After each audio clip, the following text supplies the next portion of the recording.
welcome again to Breaking Down Buhurt. I'm Sean Robheron, the team captain of the Green Mountain Hermits, which is the melee team for Vermont Armored Combat. And I'm Kim Robheron. I am one of the Green Mountain Goblins, which is the WNBT team of Vermont Armored Combat. Yeah. And today we're here to talk about the list. Maybe if you're brand new to the sport, you have no idea what I'm talking about, or maybe you're just barely starting to find out about the list, like the word and the phrase of it. Um, it's referring to the list field, which was basically the arena that knights would fight in during the showy tournaments back in the medieval era. Um, People would joust inside of the list. So if you can imagine that in your head for what the list is, the royalty sitting on top, everybody sitting around in these booths and everything, and the list you can kind of imagine being a little bit long. Um, and their big wooden frame going down the middle that, or even just like a rope going down the middle of the field, and the two knights would ride and crash into each other for jousting.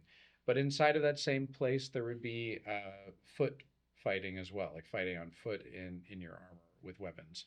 And that is what we're talking about today, and what the modern version of the list is for armored combat in Buhurt. And now that you know that name, you will probably hear it in medieval films and be like, hey, I know what that is now. Right. Which has been fun for me. Yeah, yeah.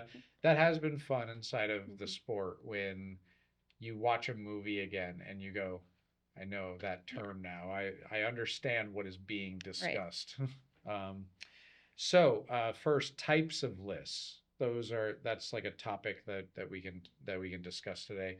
What are some of the lists that you, Kim, have seen in your short time of starting to get involved in the sport? I have seen a lot of lists that are like movable, made with ropes and just some 2x4s or what have you. And then those have a space between them and the audience. And then I've seen. Well, let's talk about the rope ones. What are those good for? Like, what type of events are those good for? Traveling events that don't have permanent lists. They're good for not letting the audience get killed, I think, maybe. Not as good as some of the other ones, though. Right, right. They're a little bit less safe because it's just a rope between fighters and audience. And so a fighter could crash through them. But you mentioned how they're very easily moved. Yeah. And so if you don't have a big truck or a trailer to be able to tote a really big list around with that would be an official one of these is good for being able to travel with and have events that you're not really worried about people crashing through or anything.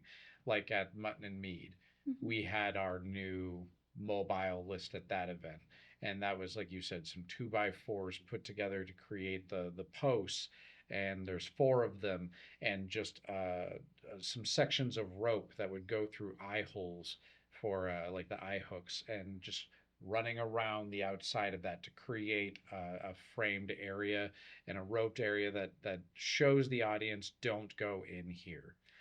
And then we usually have like these little cones that we put around that area because we want the audience to stay even that much further back, because there's where the fighters could get and where an audience member should be. And there should be distance there. It shouldn't be audience members up against the ropes. It's just like when you have seen professional wrestling or MMA, any of those types of things. Audience members aren't against the cages watching the fights. Like that's not safe. They have some distance between them and where the fighting is. So that's those temporary, like, movable lists, and they're also the cheapest ones that you could acquire for this type of sport. And I believe the Rotary Club made that for us. Yeah, yeah, the Rotary Club that did the music festival here in town. Them and David Stern from Wild Goose built those for us to be able to use for that, and then for whatever future events we have. So what's another type of list that you've seen? I don't know how common it is, but at the Knights Hall, they have a list that is caged on two sides, sort of like an MMA, but it's just on two sides. And then that has like the under shoulder bar Yep. that goes around it as well. Yeah, they've been actually doing some upgrades Yeah. to their lists. Before it was pretty much cages on two sides, and then it was often like wire, like a heavy duty wire going across on the other two sides. So then that way it could still be something that you could crash into Hmm. without taking it out. Unlike the rope list that we're talking about, which is don't fight against the list. Don't do anything of that sort. The list is there as a barrier for audience. Hmm. Fighters need to be aware that it is not a barrier for you like to run into, but at the Knights Hall they can. People crash into those, and it makes sense where they have the wires for the caging because they put the audience on those two sides. Hmm. And specifically those two sides, the audience is really close. They're right up on the Yeah. list. But what makes them safe is the amount of wiring Yeah. and everything that they put there to make sure that swords won't go through, nothing could go through and hit an audience member. So audience gets a close-up view of these fights, but staying in a safe place. I like that style because of how close you can get. You're right, right. It's fun. Like Yeah. it's a very secured list that lets you know everybody's safe and you can get as close as you can. Um, and then they've done work to be able to create wooden lists that can go on either side of the two metal sides. That way they can have some more melee type events inside of their list, some 3v3 style fights. It also gives fighters the ability to place weapons or Right. bucklers down while Right. they're resting. Yes, yeah, totally. And so that's another type of list. And I'd say a pro of that type of list are how close the audience can get to the fight because of how secure it is. Um, it's also structurally intact, it's not going to fall apart. Fighters can crash into them without any concern of it breaking. Um, I would say a con for it would just be um, maybe maybe a con could just simply be that the size of the space that they are permanently set up within Hmm. there for fighting. Like it'd be nice to have it be a little bit bigger. I usually love fighting inside of that space though, but it's stuck in that Hmm. size. They like it's permanently that is the setup for it. Um, so they couldn't really mess with that. And yeah. So what's another list that you've seen? Um, the hay bale, Yep. which is, I don't know how common that is either. I, I don't think that's used very much. I haven't seen it get used Yeah. very much either. I can't recall other events that I've seen it happen at, but we did it at the Cheese Cup. And it was very Vermont Yeah. to do that. It was like, we got cheese as a prize and we've got hay bales as our list. Hmm. It was very, very on character, I think. Some of the fighters really ended up enjoying the Mhm. hay bales. I think they're a blast just because people go woo like Yeah. over the list, Yeah. and that's a lot of fun to see. The audience seems to really like that too. Yeah, yeah, the audience likes the crashing through, not as much stuff in the way Hmm. of sight. Right. So That's a that's good another point too. pro. Yeah. Like the fighters get seen all Hmm. around, no matter where an audience member is Right. standing. There isn't like a post in their way or anything like that. So good visibility.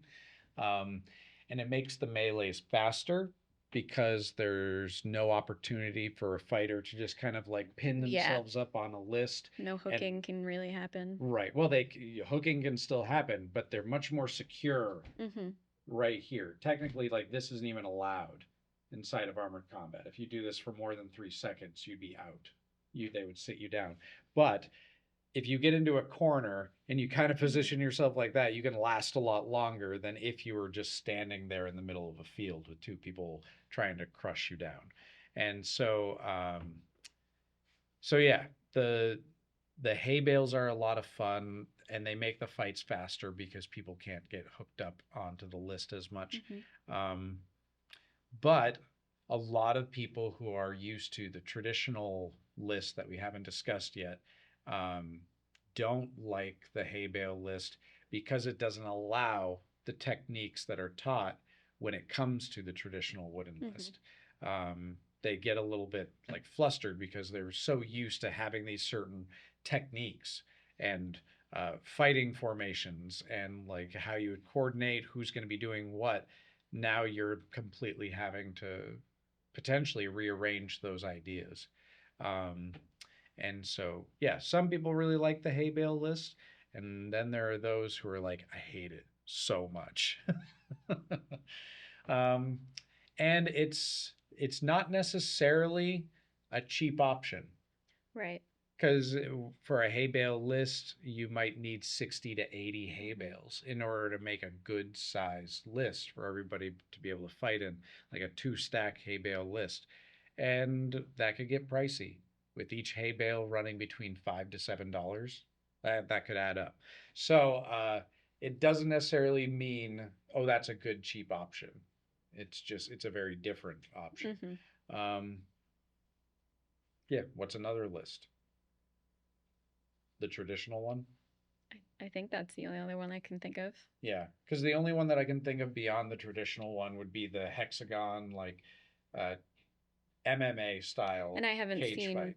I haven't seen those Yeah, personally. and I've also seen people just fighting inside of like a square wrestling style setup with like the two rubbery ropes running Uh-huh. around the whole thing, and they're just in a wrestling or boxing. That sounds like it would be a good time to watch. Yeah, yeah. So there's those and the hexagon like cage fighting style fights that I've seen as well. I think there's a group in Nashville that does that. In yeah, Nashville, Tennessee. I think they do cage fighting. Um, and that's a lot of fun too. Once again, very safe for the audience. You're not worried about anybody getting a weapon thrown at them by accident. Um, and based upon how they set it up, they might have a really big ring or a really small ring. So that's the only limitation. You can't travel with it or anything as much. Um, so yeah, so that's that type of list. And then when we get to the standard list, we're talking about 4x4s that are in these L shape, these triangle shape brackets and sections of like 4x8 foot section, or not four. Yeah, maybe like the 3 to 4 feet high. Yeah, like 4 feet high by 8 foot long sections that create the walls of the list. And then these triangles that get put up against it, and everything gets secured by bolts. That way you can undo those each time you want to go somewhere with them. And those traditional lists are really what most people expect at like an official tournament. Mm-hmm. Like that way there's a kind of a universal I know what to expect type of thing, which is an understandable reason why people don't like it when there's like a different type of list, because everybody would like to know, well, this is the way it works, this is how I should train, this is what I should get ready Right. for. And when you change that, you're kind of like throwing a monkey wrench in and saying, okay, work with this now. And so the pros of those types of lists is just what I just said. It creates a universal standard for everybody to get used to. And you can make those as big or as small as you want them to be. They're detachable, so you can transport them around. You can just set one up permanently, so there's versatility in them. They're a little expensive when you initially build them, but then if you get them and you preserve them and you make sure that everything is nice and secure, you don't treat them terribly when you're storing them and everything, they'll last you a long time. And they're nice and strong, and people can crash into them and be able to fight on the list and do all of that type of stuff. So, like Vermont Armored Combat, we don't have our own traditional list yet. We haven't had the money yet to go towards creating a list or a place to put a list. Right. Because it takes up a lot of room. Either you're storing it somewhere in a big place, or you need a vehicle to be able to transport it around. So so those are all the different types of lists that people fought in. And real quickly, just going over some of the fun fights that you could think up that aren't the traditional duels, pro night fights, and melees. First one that I can think of is one that we did at the music festival here in Bellows Falls with Killian and Jamesy from the Boston North Horde. We did a tag team match between myself and Michael versus Killian and Jamesy from their team. And we had a lot of fun doing that. One fighter is kind of in a corner waiting, and then the other fighter is in front of them, and they start the fight against the other opponent. And then at any time, your fighter could run over and make contact with their other fighter, and that switches out who is now fighting in the match. And so you could keep up high energy the whole time. Nobody ever has to ever have like a sluggish moment, because if you ever feel yourself in that sluggish moment, you go, your turn. And then now that other person comes in full of energy, ready to fight. And so I think that's a pro of that type of fight, of a tag team match. And they're silly. Because like Jamesy and I were yelling at each other and making noise, and Jamesy's like, "You're going to Killian!" Like they'd be saying that during the fight, like trying to pin me up against Killian, because if you get your opponent near your teammate can start wailing on the opponent or grab hold of them in the corner if they get there. So you could do a lot of fun, silly things with that. And I think that's a good thing to remember inside of the sport. You don't have to take everything so seriously that you only ever do duels, night fights, pro fights, and melees. Like, and if you do anything outside of that, then you're not really doing Buhurt. Instead, think of it as, well, this is just another format. This is another way in which you could fight. Bring in a steel chair. Like, do whatever you want, that type of stuff. Michael from Vermont Armored Combat, he's often said he wants to see a frying pan fight. I would absolutely be in a frying pan fight. That was the first thing I asked about. Yeah. When I was discussing coming and joining you, I said, what is a weapon that I can use that is close to a frying pan? Unfortunately, hammers are not allowed. No. And maces are really heavy. I'm small. We'll figure something. You like the machete. I do like the machete. Michael and I both made machetes that were inspired by Jeb, who we met through the Knights Hall, who had his own machete that he had from his childhood, or something along those lines. Like it was given to him by a parent or grandparent. And I handled it, and I was immediately like, I want one. And they're so light and nice to use and everything. Machetes are a blast.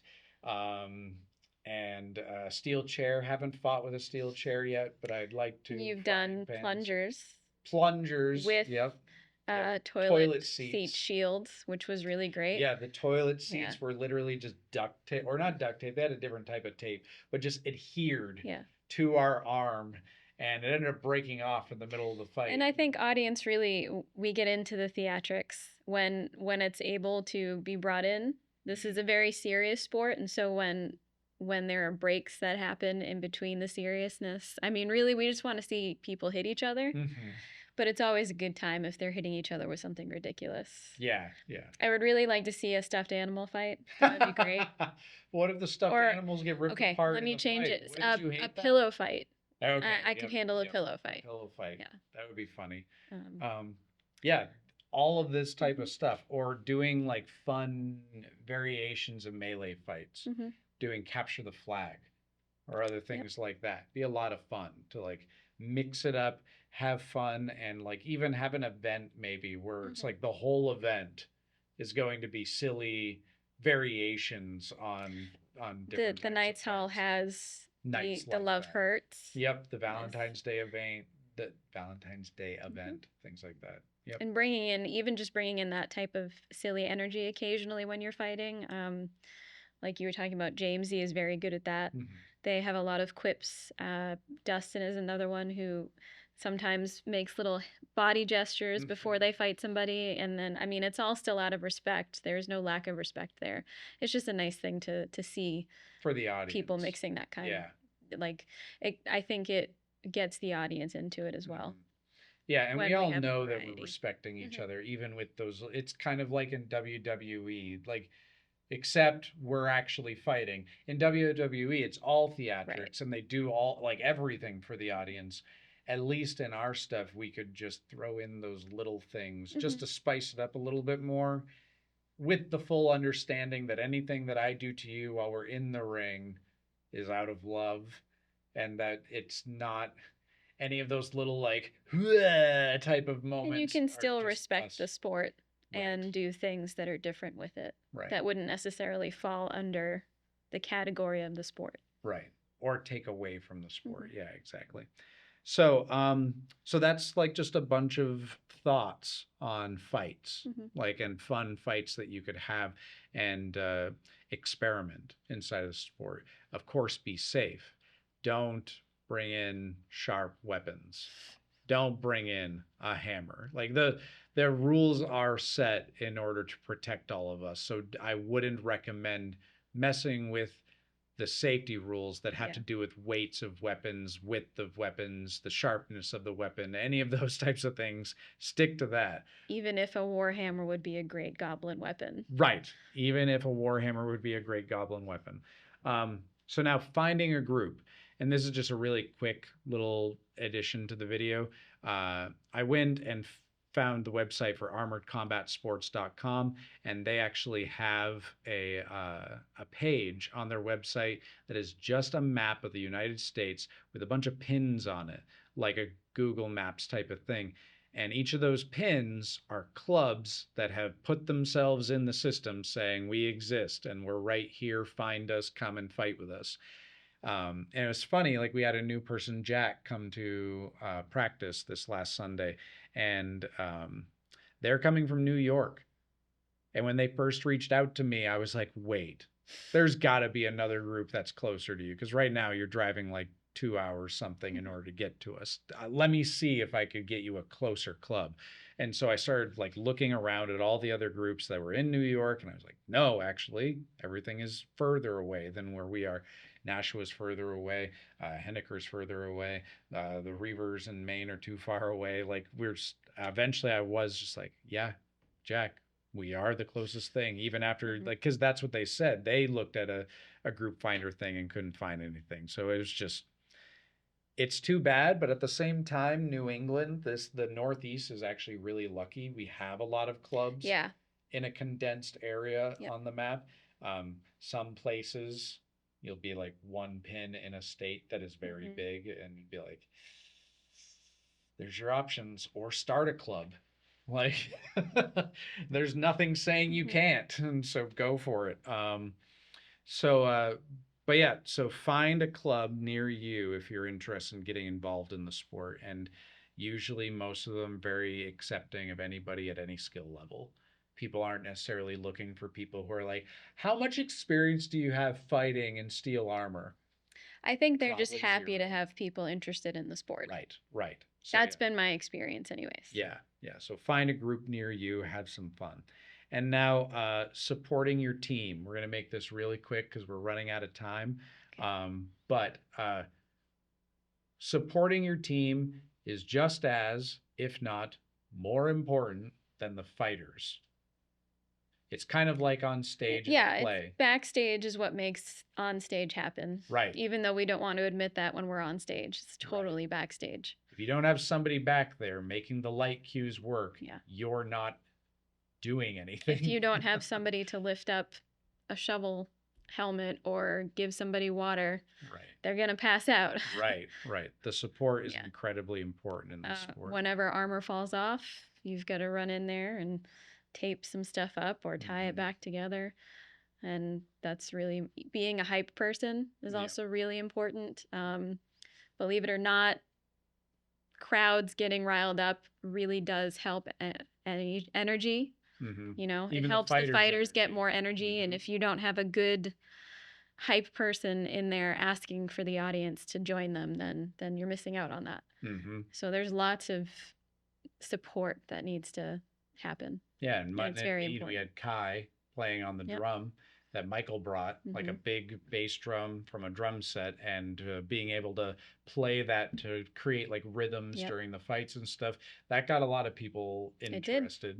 And it got people's attention too. Like people were walking around, they would hear a big drum going and they're like, what's that? And then they would come over. And then we had Jamesy, Will, and Cody all sort of shouting things. Oh yeah, into the mic or being the marshal and getting everybody hyped up. Yep. It's important. Like those types of things are incredibly important. And someone just having a med kit on hand, Mhm. people having tape on hand, like you said, being Literally everybody that came to Mutton and Mead brought beverages with them for the Mhm. group to share, which was awesome. Yep. And often, like you were saying, just having someone being a runner who's taking care of that stuff Yep. is so important, because once somebody is in 70 pounds of armor, they don't want to do a whole lot more moving than they feel they absolutely have And to for do. newer fighters, just allowing them to know that there's somebody there who can take a helmet off or Right. sit with them or walk them to a chair if they Right. need to is going to make them much calmer. Right. Just to help take care of Yeah. them. Yeah. Know that you're not alone. And it can be intimidating when you first start fighting. Oh, yeah. It can be a little scary. 100%. So, yeah, that leads into just saying to you, if you don't want to fight, but you want to be part of a community that's doing some fun stuff like this, you will be the most important person in the group who comes along and says, I have no desire to ever get in kit and to fight people, but I would like to support it. Any group will fight with each other over that person's I don't know if existence. that's true. But I think they'd just be happy to have somebody. Well, yeah, everybody would be happy to have another one of those types of people, because they're a lot of the time the support ends up being fighters who are just not fighting that night. Yeah. And they are often bummed that they are not Yeah. fighting that night. And so it's great to have those support who are just like, I'm always ready to wave the flag. I'm always ready to bang the drum. I'm always ready to be a ref or a marshal. Like, that's all I ever want to do. And I think for me, definitely my roles in the team would be support first, fighter second. Yeah, we talked about that the other day. So if there's ever anybody on deck who doesn't get to pair up with a person because I'm there, I'm totally okay sitting back and being support so they don't have to miss out on that. Yeah. And I never want that, though. I want to make sure everybody who ever wants to fight has that opportunity.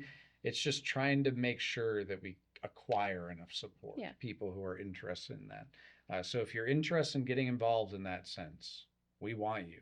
We want people to be able to be good support. So the next events that are going to be happening for VAC, we've got one coming up just this weekend on the 29th at the fort at number 4 in Charlestown, New Hampshire. It's really close. Yeah, very, very close for us. Like, throw a rock. I mean, it's close for anybody who's watching us right now, too, unless, they're out of state for some reason. Right. Most of the people. I don't think we're that popular yet. Yeah, most of the people watching this probably are aware of where Charlestown, New Hampshire is, but it's right near Bellows Falls, where we're currently at, and they're putting on a Highland Games event at Fort at number 4.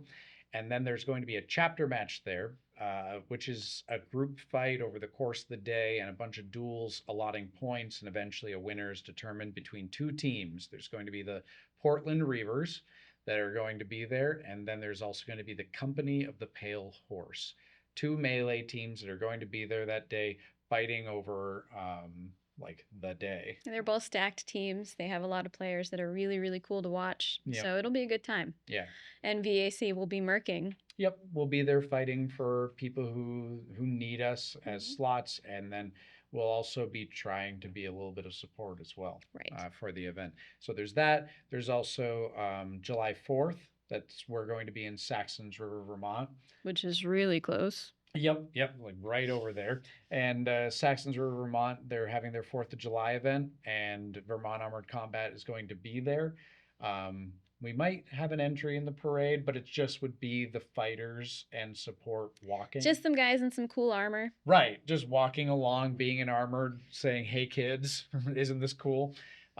Clashing swords a little bit as we walk.